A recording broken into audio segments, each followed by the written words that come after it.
Hi friends, recipe तुमच्यासाठी तुम्हा सर्वांचे स्वागत आहे। आज आपण चवीलाही अप्रतिम लागणारे तसेच तिप्पट फुलणारे साबुदाणा पापड तेही इडली पात्रात कसे बनवायचे ते या व्हिडिओमध्ये पाहणार आहोत। त्यामुळे व्हिडिओ मात्र शेवटपर्यंत नक्की बघा। चला तर व्हिडिओला सुरुवात करूया।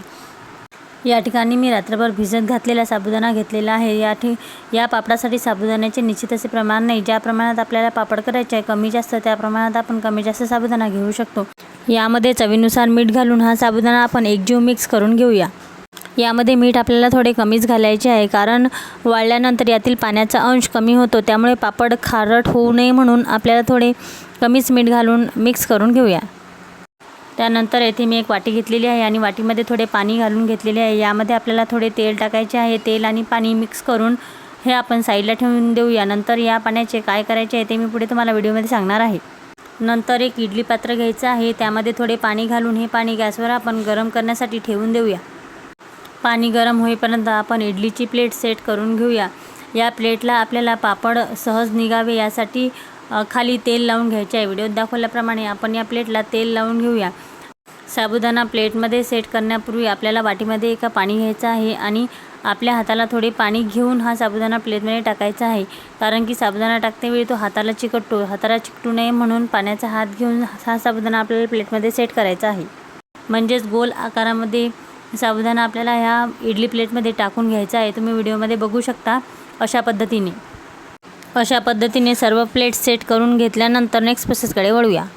तुम्ही बघू शकता इथे पाणीसुद्धा गरम झालेले आहे। यामध्ये आता आपल्याला आपण जो साबुदाणाचे पापड सेट करून ठेवलेले आहे ते पात्र यामध्ये टाकून वाफवून घेऊया। याला वाफवायला खूप जास्त वेळ लागत नाही, अगदी 2 ते 3 मिनिटात हे पापड वाफवून निघतात आणि एकाच टाईमला आपले 16 पापड तयार होतात। त्यामुळे करायलाही अगदी सोपे आहेत। नक्की ट्राय करून बघा। तुम्ही बघू शकता या ठिकाणी आपले पापड वाफवून छान तयार झालेले आहे। आता गॅस बंद करून आपण इडली पात्र खाली घेऊन यातील प्लेट्स वेगळ्या करून घेऊया।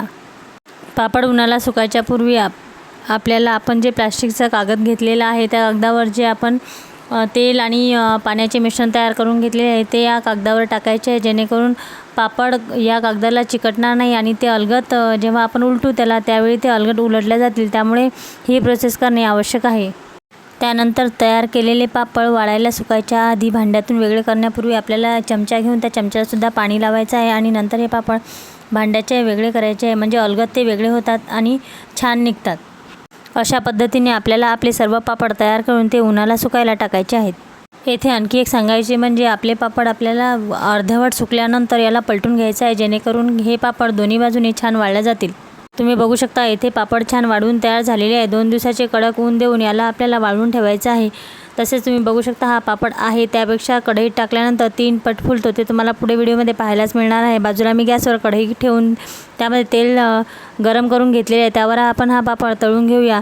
अशाच पद्धतीने तुम्ही पण पापड तयार करा आणि या पापडाचा उपवासाला आनंद घ्या। तसेच व्हिडिओ आवडल्यास लाईक करा, चॅनलला सबस्क्राईब करा। चला तर पुन्हा भेटूया अशाच एका व्हिडिओसोबत। तोपर्यंत नमस्कार।